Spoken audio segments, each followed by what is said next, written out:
all, my name is Hannah Campbell, and today I'm going to be chatting about healthy relationships and consent. We may have different ideas about what is healthy and unhealthy in a relationship because many of us have been taught different things, either through the people around us or through the media we consume. When thinking about relationships, some seem to be more clearly healthy. For example, after spending a lot of time together, a couple wants to start having sex. They talk about safer sex and decide to use condoms every time.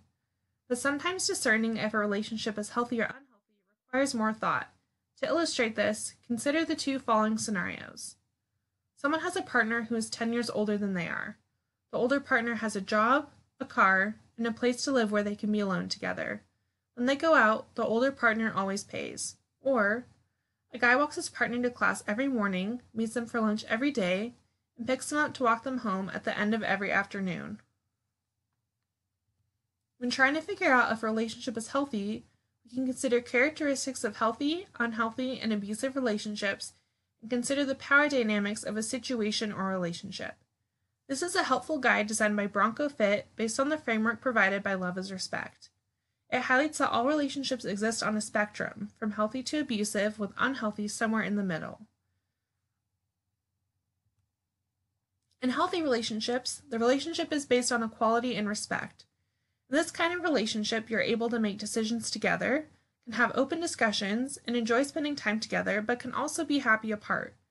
This is signaled by characteristics like good communication, trust, and honesty. So tying it back to our first example earlier, the couple displayed good communication and shared decision-making by deciding together to use condoms during sexual activity. Unhealthy relationships are based on attempts to control the other person. Rather than making decisions together, one person is trying to make most of the decisions. That person may also try to pressure their partner about sex or refuse to see how their actions can hurt others. In unhealthy relationships, you feel like you should only spend time with your partner. Behaviors associated with this include breaks in communication, pressure, dishonesty, struggles for control, and inconsiderate behavior. Finally, abusive relationships are based on an imbalance of power and control. One person is making all the decisions. This can be about sexual choices, friends, boundaries, even what's true and what's not. You spend all of your time together and feel like you can't talk to other people, especially about what's really going on in a relationship. So with this in mind, we can think back to our examples. There's a lot we don't know, so we can't say for certain what is happening. But with this knowledge, we can start to think about relationships in a new way. We can consider if one partner has more power and the characteristics of the relationship. For instance, in the case of the person dating someone 10 years older than them, we can consider, is the power balanced in this relationship with age and financial differences? Are both partners empowered to make decisions? And in the case of the couple spending all their time together, we can consider if these partners feel that they're able to find personal fulfillment outside of their relationship. Again, the goal for these scenarios is just to allow us to start thinking about relationship dynamics. A key component of healthy relationships is consent. I will be discussing consent in the context of sexual health and romantic relationships, but it's important to note that setting and respecting boundaries is great for multiple settings, and you may do it already without even realizing. For example, if you wanted to borrow someone's phone, you would ask first. COVID is also a great time to practice consent. We can ask questions like, is it okay if I hug you? What would make you feel most comfortable? And would you like me to move further away? So let's define consent. Consent is agreement between participants to engage in sexual activity. There are legal definitions of consent, but you don't have to be a legal expert to practice consent. Essentially, consent is an ongoing practice of discussing boundaries and what you're comfortable with. That includes both giving and getting permission for sexual activity. This concept is enthusiastic consent, meaning we look for a yes rather than just the absence of a no. This involves verbal confirmation and can also include nonverbal cues like smiling, maintain eye contact, and nodding. So how do you ask for or receive this consent?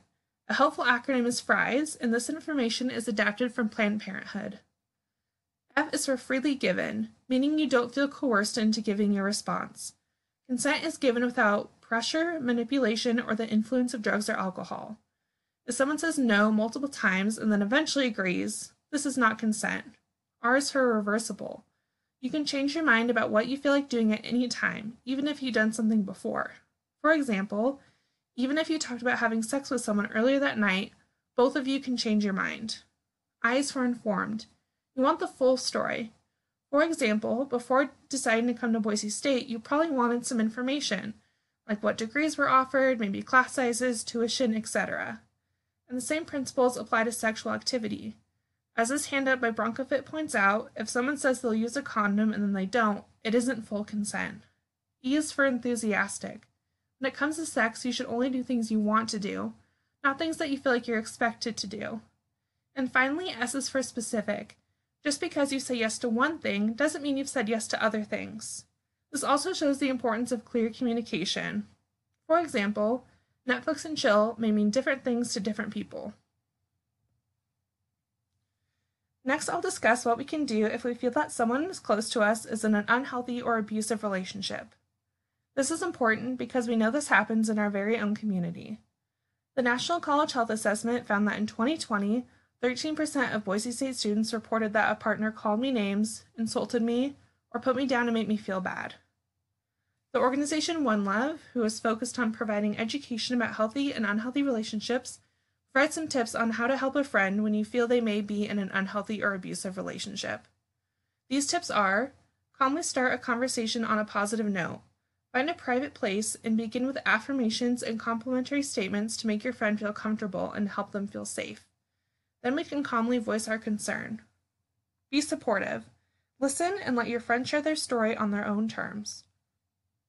Focus on unhealthy behaviors. One Love shares that our instinct may be to immediately label a person or situation as abusive to show how severe the situation is. However, this can actually cause our friend to shut down. Instead, One Love recommends that we focus on specific behaviors we've seen and how the situation makes our friend feel. For example, you can say something like, "It seems like your partner wants to know where you are a lot and is always texting and calling. How does that make you feel?" This helps them to understand for themselves that something is wrong and allows them to acknowledge their feelings as legitimate. Keep the conversation friendly. Ensure your friend doesn't feel judged by keeping the conversation friendly instead of feeling preachy. Don't place blame on your friend. Your friend may feel that they are responsible for their partner's behavior, so help your friend understand that these behaviors are not normal and not their fault.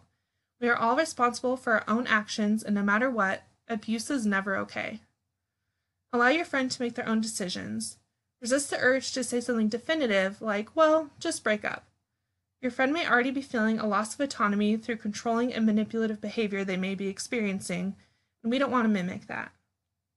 Offer solutions to your friend.